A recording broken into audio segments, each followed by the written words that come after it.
സഭയിൽ പ്രതിപക്ഷ ആരോപണങ്ങൾക്ക് വികസനത്തിലൂന്നിയാണ് മുഖ്യമന്ത്രി മറുപടി നൽകിയത്.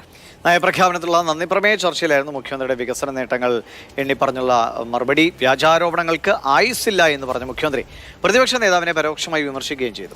RSS നേതാക്കളുടെ പടത്തിനു മുന്നിൽ വണങ്ങി നിൽക്കുന്നവരല്ല ഞങ്ങൾ. അത് ഇപ്പോഴത്തെ നേതാവായാലും പഴയ നേതാക്കളായാലും RSS നേതാക്കൾക്കൊപ്പം ഭക്ഷണം കഴിക്കാൻ ഞങ്ങൾ പോയിട്ടില്ല എന്നും മുഖ്യമന്ത്രി സഭയിൽ പറഞ്ഞു. മറ്റൊരു കാര്യം തിരുവഞ്ചൂർ പറഞ്ഞത്, അടിയന്തരാവസ്ഥ കാലത്ത് ഒരുമിച്ച് ജയിലിൽ കിടന്നു, ഒരു പ്ലേറ്റിൽ ഭക്ഷണം കഴിച്ചു എന്നൊക്കെ അദ്ദേഹം പറയുകയുണ്ട്. സർ, അതിൽ അദ്ദേഹത്തിന് തെറ്റിദ്ധാരണയൊന്നും വേണ്ട. സംഘപരിവാറുമായി ഒരുമിച്ച് ഭക്ഷണം കഴിക്കാനൊന്നും ഞാനൊരു കാലത്തും പോയിട്ടില്ല.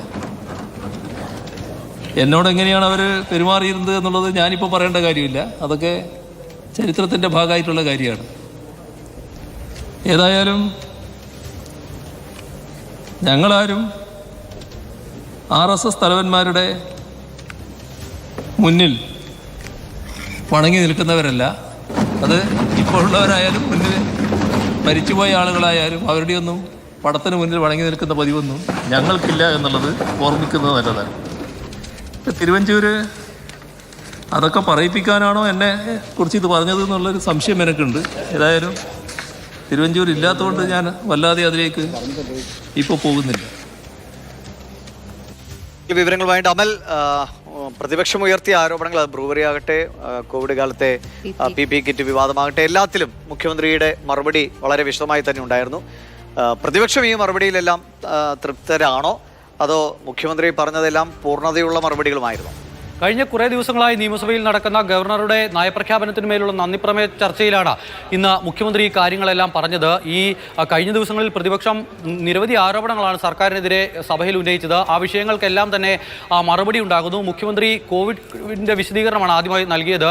കോവിഡിൻ്റെ സമയത്ത് നമ്മൾ PP കിറ്റ് വാങ്ങുന്നതുമായി ബന്ധപ്പെട്ട് വലിയ തോതിലുള്ള അഴിമതി നടന്നിട്ടുണ്ട് എന്നുള്ളതായിരുന്നു പ്രതിപക്ഷ ആരോപണം. അത് അന്നു മുതൽ ചർച്ചയായ വിഷയവുമാണ്. മാത്രമല്ല, ഇപ്പോൾ അതിനൊരു ആനുകാലിക പ്രസക്തി കൂടിയുണ്ട്. ഇപ്പോൾ CAG റിപ്പോർട്ടിൽ കൂടി ആ വിഷയം ഉൾപ്പെട്ടിരിക്കുന്നു. സർക്കാരിനെ അത് ചെറിയ തോതിലായിരുന്നില്ല പ്രതിസന്ധിയിലാക്കിയത്. പക്ഷേ മുഖ്യമന്ത്രി നൽകുന്ന വിശദീകരണം ഒരു അടിയന്തര ഘട്ടമായിരുന്നു. ആരോഗ്യ പ്രവർത്തകർ മരിച്ചു വീഴുന്ന അവസ്ഥയായിരുന്നു ലോകത്തെല്ലായിടത്തും. അങ്ങനെ നമ്മുടെ ആരോഗ്യ പ്രവർത്തകരെയും തള്ളിവിടാൻ കഴിയാത്തതിനാലാണ് കൂടുതൽ വില കൊടുത്ത് കിറ്റ് വാങ്ങേണ്ടി വന്നത്.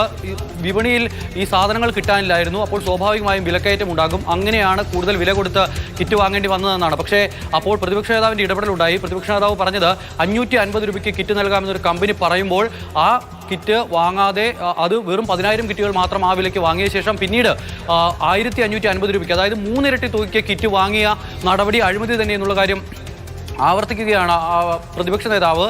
അങ്ങനെ ആ വിഷയം അങ്ങ് കടന്നുപോയി. മുഖ്യമന്ത്രി അതിവൈകാരികതയിലൂന്നിയാണ് ഈ വിഷയത്തിൽ മറുപടി പറഞ്ഞ് അവസാനിച്ചത്. ആരോഗ്യ പ്രവർത്തകരുടെ ജീവൻ സംരക്ഷിക്കാനുള്ള ഉത്തരവാദിത്വം സർക്കാരിനാണെന്ന് പറഞ്ഞ് മുഖ്യമന്ത്രി അത് അവസാനിപ്പിച്ചു. അതിനുശേഷമാണ് ഈ സമീപകാലത്ത് ഏറ്റവും വിവാദമായ ബ്രൂവറി വിഷയം മുഖ്യമന്ത്രി ഉന്നയിച്ചത്. ഈ വിഷയത്തിൽ മുഖ്യമന്ത്രി പറയുന്നത് യാതൊരുവിധ പ്രശ്നങ്ങളുമില്ല, എന്തെങ്കിലും തരത്തിലുള്ള നിയമങ്ങളോ മാനദണ്ഡങ്ങളോ മറികടന്നല്ല ഈ കമ്പനിക്ക് അനുമതി നൽകിയിരിക്കുന്നത്.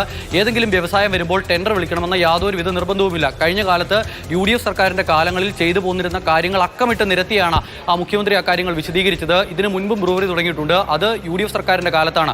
അന്ന് ടെൻഡർ വിളിച്ചാണോ നിങ്ങൾ ഈ ബ്രൂവറിക്ക് അനുമതി കൊടുത്തത് എന്നൊരു ചോദ്യം മുഖ്യമന്ത്രി ചോദിക്കുന്നു. പക്ഷേ ആ വിഷയത്തിൽ ഇടപെട്ടുകൊണ്ട് രമേശ് ചെന്നിത്തല സംസാരിച്ചു. ചെന്നിത്തല സംസാരിക്കുമ്പോൾ പറയുന്നത് പാലക്കാട് ഒരു മഴനിഴൽ പ്രദേശമാണ് എന്ന് പറയുന്നു. അതോടൊപ്പം തന്നെ അഴിമതി ആരോപണം ആവർത്തിക്കുന്നു. ഒപ്പം കൊക്കക്കോളയെ പൂട്ടിച്ചവരാണ് പാലക്കാട്ടെ ജനങ്ങളെന്ന് മറക്കരുതെന്ന് പറഞ്ഞാണ് രമേശ് ചെന്നിത്തല ഈ പ്രസംഗം അവസാനിപ്പിക്കുന്നത്. എന്തായാലും സഭ ഈ ചർച്ചകളെല്ലാം അവസാനിപ്പിച്ച് ഗവർണറുടെ നയപ്രഖ്യാപനത്തിന് മേലുള്ള നന്ദിപ്രമേയം പാസാക്കി പിരിഞ്ഞിട്ടുണ്ട്. ഇനിയിപ്പോൾ 7-ാം തീയതിയാകും സഭ ചേരുക. ദിവിഷ്.